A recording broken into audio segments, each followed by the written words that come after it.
My name's Jack Morford, and I'm a sculptor.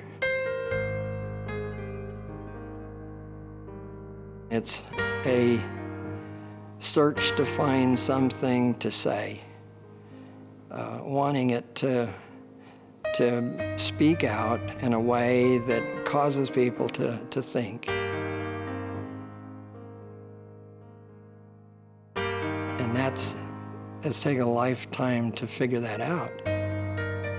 When I was little, I was the smallest one or littlest in the neighborhood, and we had a lot of kids in our neighborhood. And I'm quite sure they didn't want me to be playing with them. And so they devised a situation that let's tie Jack up and then we can play.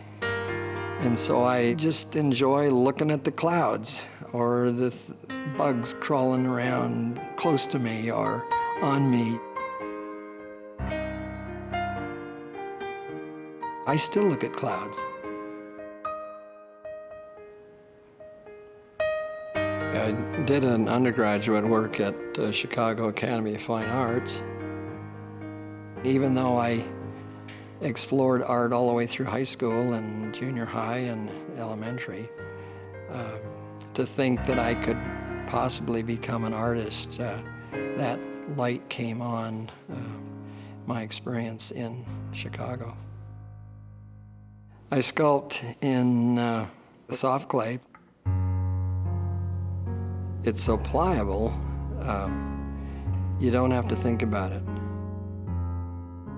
If you're thinking about the medium, you're not creating. You really start to find yourself because you're not worrying about anything other than just your idea. Training your eye to see the balance, the anatomy, the structure. You never know when that message, as small as it might be, will step out. The difficulty is making a living at it. The new piece that I did of Jonah's Dilemma. But it's not just Jonah, it's all of us. We face things, we come up against things. We don't want to do that. We don't want to go beyond that. We have to either fight against it or continually bang against the wall. I look at some of the great heroes of mine. Vincent van Gogh. He didn't make any money at it. I think any artist reaches a point that he wants to throw it all away, give it up, walk away. But there's something inside you that won't let you do that. Anyone that has a desire to accomplish anything should give it their all. My approach to creating, I don't worry about if it doesn't sell. I've got to say it. You do the piece, you stick it out there, and you hope somebody buys it. It's a verification that you're doing something right, that you've touched somebody enough to make them give of their hard-earned money to own what you have created. I had a great experience with one of my daughters. I went to a national sculpture show near her home, and she came with me to set my booth up.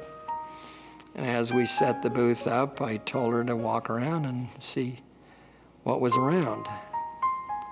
And about a half hour, 45 minutes later, she came back and she was smiling, but tears were coming down her cheeks. And I said, what's wrong? You know, and she said, I can't believe it. I saw a piece of art that affected me so much. Now that's why you buy art. You might have a beautiful room, it might be even in a magazine, but yet if you're not connected to anything in there, you've wasted your money. It's got to move you. people will be walking along in the show and there's no expression on their face. And all of a sudden they get to my pieces and they start to smile or they start to interact. And to be able to move somebody is really exciting. I mean, that is as much part of the creative process as it is the piece itself. It's so exciting to be able to go years later and point and say, I did that. That's mine. I don't know what they'll do with my work when I'm gone. My kids will probably make all the money off of it. But that doesn't bother me.